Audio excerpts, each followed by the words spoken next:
because of the recession that hit so hard in 2008, hit so hard, when that hit, obviously, demand for a lot of commodities went down, and many prices dropped, for milk. So like at the time, gasoline was nearly $4, around $4 a gallon, just before that whole crisis.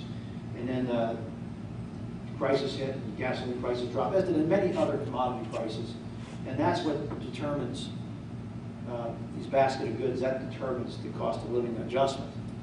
And because they went down, there was no adjustment. Now that said, that's not determined by Congress. That's determined by a formula that's used every year, I believe, through the Centers for Medicare and Medicaid Services. You should also know, with respect to that, if you're a senior citizen and you're on Medicare and Social Security, and you didn't get a cost of living adjustment, but your Medicare Part B premium, your doctor premium went up, you would be held harmless. So, because you take the Part B premium, comes out of your Social Security check, right?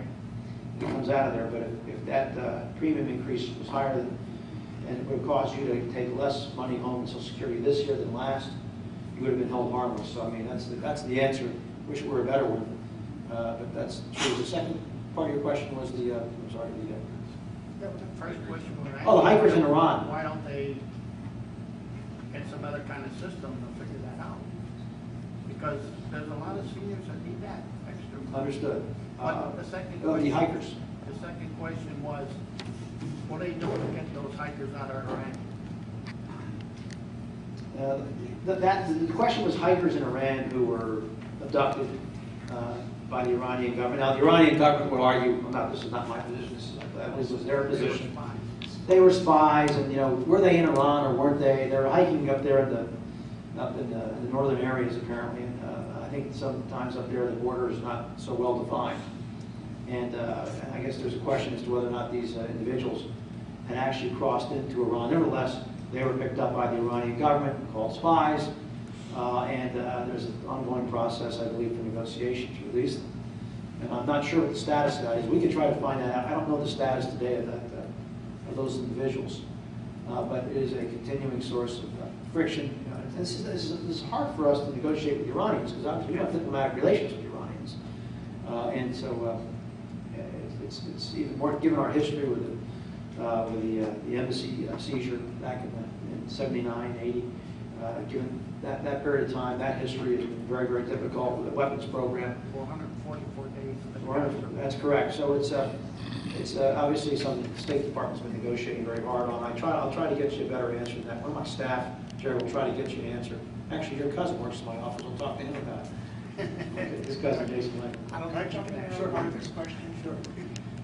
When the senior citizens did not get their cost of living increased, House of Representatives gave themselves, I believe, a 10% raise last year? No. There was no cost of living adjustment for members of Congress last year. There was an adjustment in one of the houses. There's maybe the state, I don't know, maybe the state house. The state tried it too, and a lot of them, they carried on about that. They have a cost of living adjustment, and we just voted I voted to make sure there's no adjustment again this year as well. Well, the other part of that, to go on with that, is it true that when you finish your term already, you're not 65, you start getting a pension, you can collect it when you leave office, and many of our senators and congressmen do that? No. Is that true? There's an internet story floating around out there that after serving one term in Congress, that a member of Congress could retire at full salary. That's false. I've seen it. I know, but it's out there. It's out there. A lot of people see it. My office probably gets a few questions a week about that. But it's not true. The way it's calculated, the federal pension, I think you can collect it at 65. And the way it works, I think it's your number of years, I think times the average of your highest 3 years of salary, the last 3 years. Times a multiplier of like 0.02, I think it is.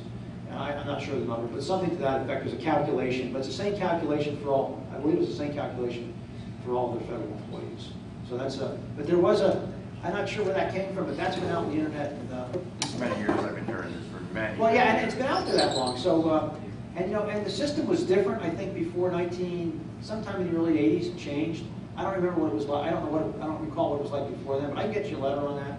I do have a letter. And, do they collect it before they're 65? I mean, 62 even. At the federal system, I don't think so. But I'll try to. I thought it was 65 for the federal system. All right. Well, I'll try to get.